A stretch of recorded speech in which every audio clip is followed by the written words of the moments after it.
Assalamualaikum warahmatullahi wabarakatuh. Saya Fatayatul Halimah dari 12 MIPA 1 SMA Negeri 2 Wates. Di sini saya akan menjelaskan tentang sistem dan struktur politik ekonomi Indonesia masa Orde Baru.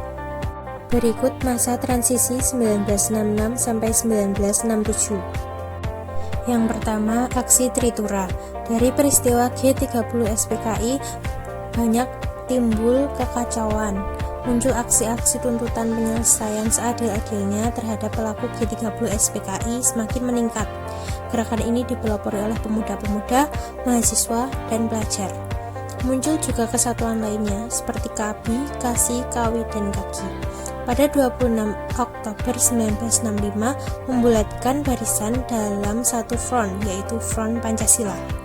Kemudian, pada 12 Januari 1966, dipelopori oleh kami dan KAPPI mendatangi DPR GR mengajukan 3 butir tuntutan, yaitu Tritura yang berisi 1. Pembubaran PKI dan organisasi masanya, 2. Pembersihan Kabinet Dwikora dari unsur PKI, 3. Penurunan harga-harga barang. Kemudian, 15 Januari 1966, diadakan sidang paripurna Kabinet Dwikora di Istana Bogor. Tuntutan mengenai pemrombakan kabinet dikabulkan. Pada 21 Februari 1966, Presiden Soekarno mengumumkan perubahan kabinet tersebut, namun tidak memuaskan hati rakyat karena banyak tokoh yang terlibat dalam G30 SPKI berada dalam kabinet baru tersebut, disebut Kabinet 100 Menteri. Pada saat pelantikan kabinet 24 Februari 1966, para pemuda melakukan aksi unjuk rasa yang kemudian dihadang oleh pasukan Cakrabiwara sehingga terjadi berontak antara keduanya. Kerusuhan tersebut menyebabkan gugurnya seorang mahasiswa Universitas Indonesia yang bernama Arif Rahman Hakim yang kemudian dijuluki sebagai pahlawan Ampera. Sebagai akibat dari aksi tersebut, pada 25 Februari 1966, berdasarkan keputusan Panglima Kogam, yaitu Presiden Soekarno, kami dibubarkan. Mahasiswa Bandung protes dengan mengeluarkan ikrar keadilan dan kebenaran. Menghadapi situasi tersebut, Presiden Soekarno mengadakan pertemuan pada 10 Maret 1966. Pertemuan itu berakhir dengan deadlock karena keinginan Presiden berseberangan dengan permintaan Front Pancasila, terutama mengenai pembubaran PKI. Selanjutnya, Super Semar. Pada 11 Maret 1966 digelar sidang paripurna yang agendanya merumuskan langkah keluar dari krisis ekonomi, sosial, dan politik.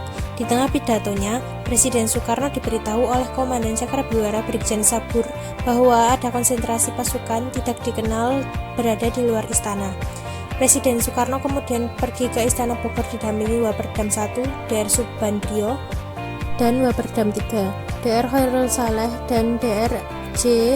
Leimena atau Waperdam 2 kemudian menutup rapat sidang dan menyusul Presiden Soekarno ke Istana Bogor. Dalam pertemuan tersebut, Presiden Soekarno memerintah kepada 3 perwira tinggi Angkatan Darat bersama Komandan Cakrabiwara Brigjen Sabur untuk merancang sebuah konsep surat perintah yang ditujukan kepada Letjen Soeharto untuk mengatasi masalah keamanan dan krisis politik yang terjadi pada saat itu.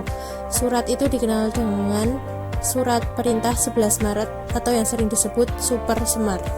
Tindakan pertama yang dilakukan Letjen Soeharto setelah menerima surat perintah tersebut adalah membubarkan dan melarang PKI beserta organisasi masanya yang bernaung dan berlindung ataupun seasas dengannya di seluruh Indonesia terhitung sejak 12 Maret 1966.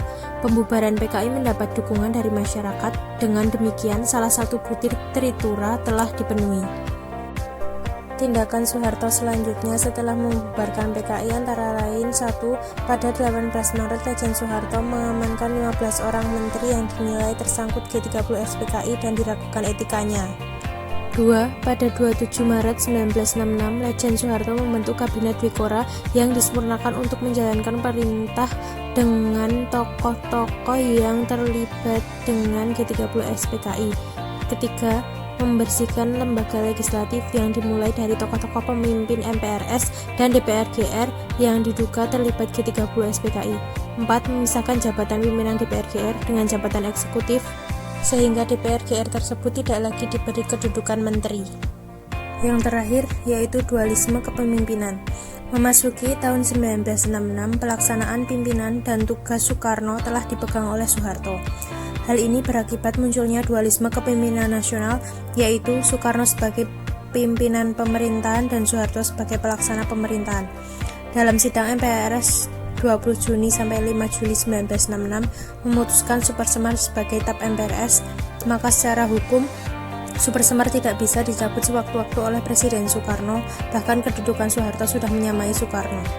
Kemudian pada 12 Maret 1967, Soeharto dilantik menjadi pejabat Presiden Republik Indonesia oleh Ketua MPRS, Jenderal Abdul Haris Nasution. Setelah setahun menjadi pejabat Presiden, pada 27 Maret 1968, dalam sidang umum MPRS, Soeharto dilantik menjadi Presiden RI berdasarkan ketetapan MPR.